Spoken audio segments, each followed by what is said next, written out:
Tipu Sultan was a Muslim fanatic.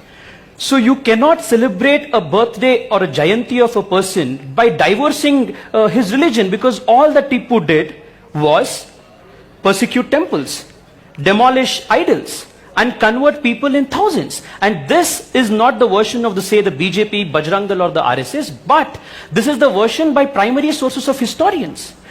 The state's case for celebrating Tipu Jayanti is threefold. First, he was a freedom fighter. Second, he was a lover of Kannada. Third, he was an apostle of peace and communal harmony.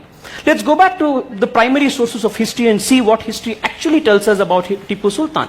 Let us not resort to either British historians or the Portuguese historians, because you may say it was an attempt at either demonizing him or at lionizing him. Let us resort to Tipu's letters himself.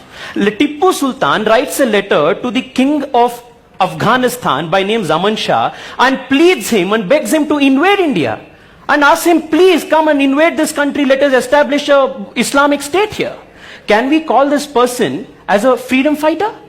And coming to Professor Hunur's timeline of Kittur Channamma and Sangoli Rayana, we should get our historical timeline right. Whereas Tipu Sultan was in the 1700s, in the late 1700s, Kittur Rani Channamma and Sangoli Rayana were part of the 1857 uprising.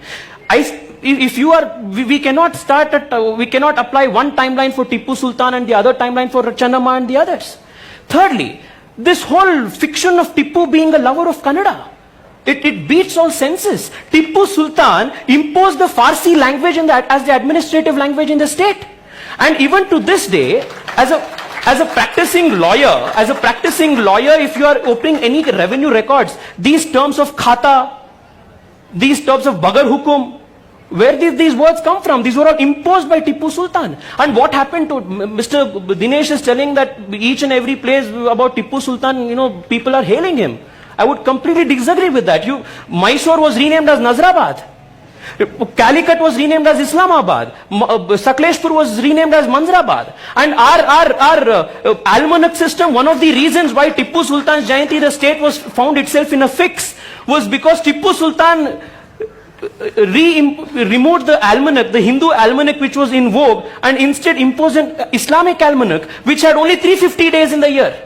And because of that reason, people in everyday Mysore at that point of time started finding it difficult as to a Sunday in the previous calendar became Tuesday in Tipu's calendar. And that resulted in Tipu Jayanti also being celebrated on a different scale. Right. Lastly, this whole question about Tipu being benevolent to temples of Srirangpatna and all of that. An exception cannot be a rule. Louis Rice in his Malabar Gazetteer, Louis Rice in his Mysore Gazetteer mentions that under Tipu Sultan's tyrannical rule of 17 years, more than 8,000 Hindu temples were desecrated and idols were destroyed. And the only two temples in which everyday puja was taking place was the temples of Srirangapatna, because those temples were where his astrologers were praying. And the state government celebrates Jayantis of a lot of people. It celebrates Kanaka Jayanti, it celebrates Basav Jayanti, Ambedkar Jayanti, it celebrates a lot of Jayantis of people belonging to the state. Nowhere in the last so many years has a Jayanti of a person which the state government has commemorated taken place by imposing 144 section in the state.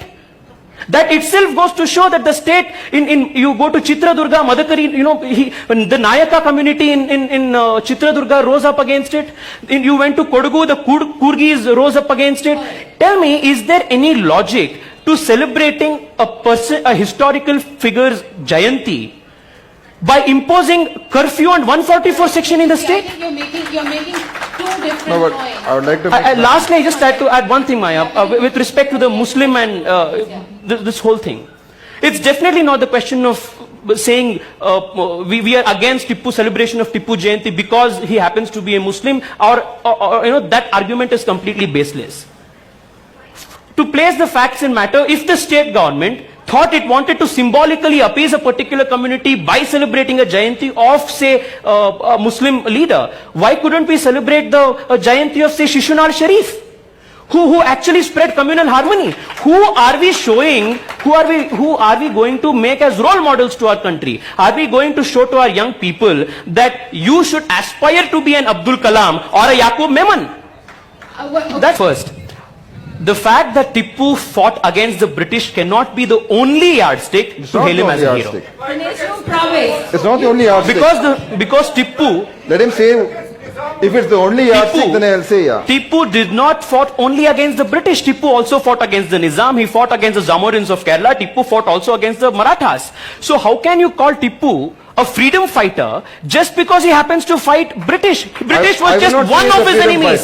He was just one of his enemies. Second, while I was speaking about Tipu's policy of religious persecution, Tipu writes letters to his commanders and asks them, give me an account of how many people did you convert? That's part of his conquering. That's past. He's conquering other. And even in his state, so 1 second please. Even in his state, Tipu incessantly wrote letters to his commanders and all of that. And he would write letters and he would ask, give me account of the women folk who have been captured, send them to Srirangapatna, give me the count of people who have been circumcised. Give me a count of these. These are documented letters which you will find in the India office of London today, translated from Parsi to English by William Kirkpatrick.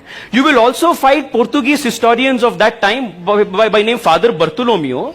He writes in his book Voyage of East Indies, he writes, I was appalled to see the kind of torture and religious persecution that was taking place in Tipu's period. And William Logan, one of other British historians, in his Malabar Manual writes, if Tipu's atrocity can be compared to any other religious figure in history, it can only be allowed in Khilji, Muhammad Ghori and Muhammad Ghazni and Aurangzeb.